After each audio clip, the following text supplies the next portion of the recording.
I also want to introduce you to a story from the recent hurricane in Texas to see what happens when people of faith can find some common ground in a very uncommon way. This is not Beth Yeshurun, but tonight it is. And throughout our high holy days, this is going to be our place. Beth Yeshurun's the oldest synagogue in Houston, one of the largest in the country, and they were completely flooded for the first time by this terrible storm. We're a congregation of 2,000 plus families. It's several thousand people. It's not easy for a synagogue of our size to just walk up to some group and say, can we have some space? We need a lot of space. And when I toured Beth Yeshurun and saw the devastation, it immediately struck me that Lakewood Church would be a natural to host the Beth Yeshurun congregation for High Holy Days. I sensed from the moment I walked in that not only was it going to be possible, but it was already decided. Nature took its course, and a wonderful marriage occurred between the people of Israel and the Jewish faith in Houston and the people of Lakewood. Lakewood showed itself to be not only an extraordinary church in and of itself, but a church that practices what it preaches. It has reached out to its brothers and sisters. It has loved its neighbor as itself. The people of Lakewood Church to host the people of Beth Yeshurun is a magnificent illustration of everything that makes America the greatest nation on the face of the earth. For there have been too many tears these last weeks. There's been too many questions, too much uncertainty. We will remember the year as one that began with travail and uncertainty, but turned into a year that was majestic and holy and beautiful for us all. Beautiful, beautiful story. Joining me now is Joel Osteen, the pastor of Lakewood Church in Houston. Joel, so good to see you, and thank you for joining us. Thanks, Governor Huckabee. Great to be with you.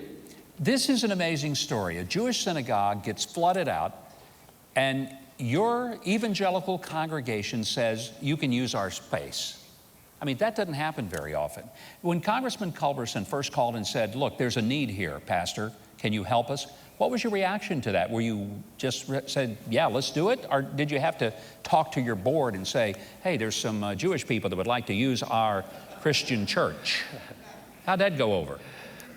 No, you know what? It's interesting. We didn't have a board. There's just a couple of us, and it felt right to me. I mean, we worship the God of Abraham, Isaac, and Jacob, and the building was available, and it just felt right, and we felt honored to host them. And you know, it's interesting how God can take something negative and bring something good out of it. And so now we have a lot of friends in the Jewish community that I didn't know before, meeting Rabbi Rosen and even being able to attend one of their services. It was just very intriguing, and their love for God, it's amazing. So we felt honored to do it. This is a story that I think needs to be told for one reason, Joel.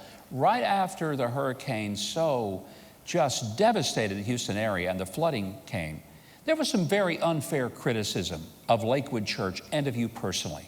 Well, you're right, Governor. Somebody put out a negative story that wasn't even true at all. We were open. We were helping the community. But you know what's even interesting, Governor, is when to acquire this facility, we needed 10 votes from the city council members. We only had 9 for 2 years. We came down to the big vote.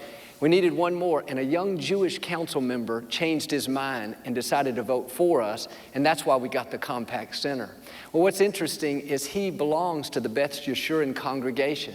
He told me here the other day when they had their meeting, he said, Joel, when I voted for Lakewood to have the Compact Center, I never dreamed that one day you would invite our congregation to worship here. Joel, you have a new book called Blessed in the Darkness.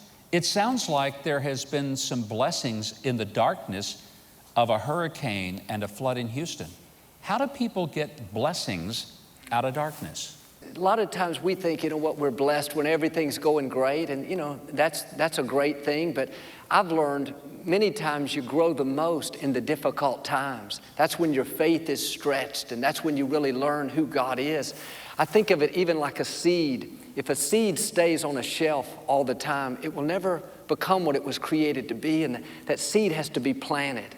I'm sure it doesn't like being in the dirt and being in the dark and, having things on top of it, but that's when it can blossom. Well, Joel, I want to thank you, and I hope people who are hurting, and there are a lot of people who are hurting, will read Blessed in the darkness. It's always a pleasure to see you, my friend, and we look forward to seeing the relationship grow between Lakewood and this wonderful Jewish congregation. Thank you, Joel, for being with us. God bless you.